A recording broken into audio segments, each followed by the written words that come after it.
Have you ever been in a discussion about something super simple, but it escalates and it's like a full skin on the game? You are waiting for someone and that person doesn't show up.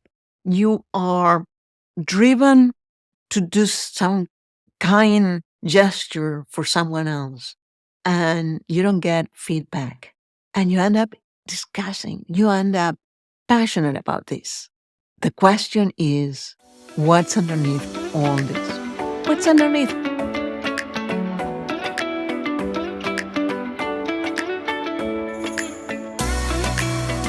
I am Dr. Leah Roth, psychoanalyst, author of 9 books, and the last one, Amazon bestseller, Get In or Get Out, but Don't Stay in the Friggin' Middle. Today, I'm discussing one of my favorite psychological paradoxes, how passionate arguments are rarely about the thing and more likely about something that speaks to you. This episode is for those that feel totally misunderstood when discussing an argument. We're talking about projection, emotional entanglement, what really fuels, what's at stake when we lose clarity of the idea and we put all our heart into it. And we go from the I care about this to that feeling that drives that there is so much at stake that you might feel like you need to win the argument. And that's when things turn passionate. This is the spoiler alert. When you get to that passionate point, it's no longer about the facts. It's all about the emotion. And what's underneath that level of emotion is identity, validation, the trauma you've had, experience from the past, the memory, all that powers the whole thing up. I'm going to be discussing the Heisenberg effect, but related to emotions, and why facts never win the fights.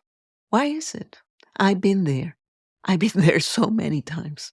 Been discussing about trash or anything that's super simple, and all of a sudden takes off. So let me tell you something. I just recently arrived from a forensic psychology summit, and one of the presenters shared a study about 12 psychologists, all trained, all experienced, all ethical. They were given the exact case file to evaluate. A person with all full psychology profile, court documents, interviews, the whole thing. Half of these psychologists were hired to represent the defense. The other half were working for the prosecution. Same information, same assignment. Nevertheless, they all came with different answers. And I thought, I know why. I was like, yes, I know why. Because I have asked myself the same question many times when I have to work on a legal case. And I present this ethical question of, am I seeing this case in an objective way? We give meaning to the findings. And that is shaped by what we bring to the table. Not only our studies, the fact that you're a psychoanalyst or a cognitive therapist or anything. I mean, your story as a person, what you've been through as a professional, what you've been through as a human being, what drives you. That is the bias. The fact that we all seek meaning from the facts that we handle. And that's the Heisenberg principle that says you cannot observe something without influencing. You cannot see one variable clearly without letting go of the other variable.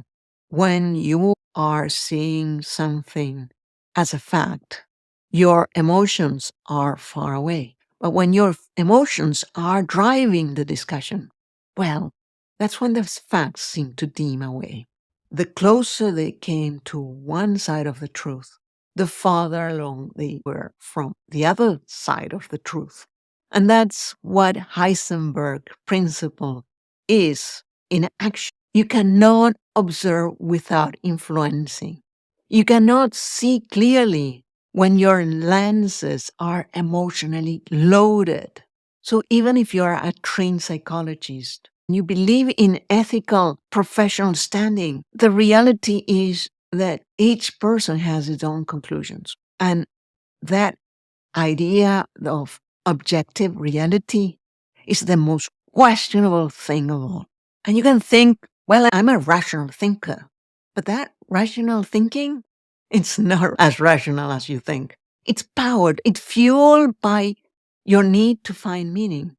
And that meaning, it's not neutral. It's always tied to one thing, your value as a person. Isn't that logic actually powered by the question, do I matter? Am I safe? Am I enough? Your thoughts aren't powered by logic. They are powered by your hunger for meaning. And that meaning is always your worth. That's why every debate is secretly about you.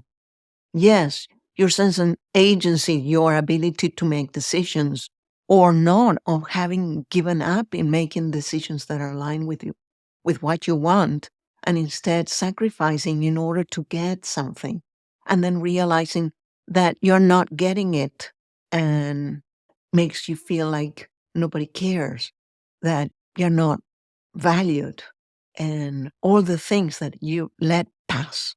That's what really fueling this discussion when you are head to head with someone online or discussing about something with your parents or with a sibling. What you are really discussing, that is not at stake. That's the smoke. That's not the fire. You believe you're talking about facts, but when it turns into emotion, the facts are just the excuse for this discussion to happen. You are defending your worth. Your emotions are there to support your sense of self or the deficits in that sense of self. So you might feel like you are discussing facts, but the reality is that the closer you are to talking about a situation, the farther you are to talk about all the elements that are being played. And we all bring our past, our stakes, our fears, our visions to anything that we do. And we project. And that projection, talking about Freud, it's not a bug. It's how we cope. But at the end of the day, it clouds our objectivity. Every time you observe a person or an issue, you are not just seeing that person. You are putting a lot of your elements to what you're seeing because you are interpreting what you're seeing and you're making it personal. When that happens, that's your brain working like a hamster nonstop on the wheel. It's not what they done or what it was discussed with them. It's your own stake that's driving the wheel. Next time you send a text or have a discussion and you voice up your opinion and you feel like the other person's not there with you, instead of taking it personal, consider that you are living in your own bubble, but other people are living in their own bubble as well. So what you are bringing to the table is different to what they are bringing to the table. And your discussion a situation of facts that may sound like, objective, but actually there's no objective reality. It's an impossibility. We can measure, but even if we measure, following Principium, um, even if we measure, that measure tape was created by a human being. So there's no way of objective reality is not a reality. We need to, even as a scientist, we need to understand that basic truth. Objective reality doesn't exist. We all come to the table with different things. And we all have our own bubble of meaning, of intentions, of things we want, of things we heard from. And when we discuss something that's in the middle, we don't need people in the middle. We go all in or all out. And when we go all in and we end up feeling like we are overexposed, we question. We question ourselves and we start doubting. Did I do it too much? Are they going to still love me? Now they know too much about me and they're going to be judgmental. And I overexpose myself and now I'm going to pay for it. And all those questions that come, right? Or the opposite. You're going all in, you went all back, all out. And now you're carrying all this in silence. And in silence, you have no way of comparing it with reality. And you're feeling like if that nobody cares about you. But the one that we threw first was you. So how can anyone give you a hug when you're not there to get it? You know what I'm saying? There's so much at play. But most of the times when something's at play is because our sense of self, we have different ways of being. Here are the things I want you to remember. You're not just arguing, you're asking a question about yourself. Try this. Instead of becoming passionate on an argument, connect with the inner decoder and ask, what am I really engaging with? What's really beneath these facts? And instead of connecting with your ego that's at play, connect with your body. The ego is a representation. And when it's mostly a representation, it's really very dynamic, unsettling, always depending on so many variables. And many of those variables are not even ours to handle. So we seek validity, we seek confirmation, we expose ourselves too much or too little, and we're always trying to see what the other person thinks about us to understand what's the value we gave ourselves. That is to live outside in. When we put others in a very prominent place to determine what is our what is our value in life. You know what I'm saying? That's when we expose too much. That's not healthy. I'm going to say it straight up. Not healthy. So, yes, have a ear, listening to what people say, but mostly listen to yourself. Let's go back to center. How does it feel? And from there, move on. I'll keep on working on this topic from different approaches. But in the meantime, realize that the Heisenberg principle, I'm going to say it today as it comes in psychological terms, is when your ego, when your sense of self is mostly played by what other people say about you, that is far from you. Can you see that? And when you are listening to that, you're not listening to yourself, one variable at a time.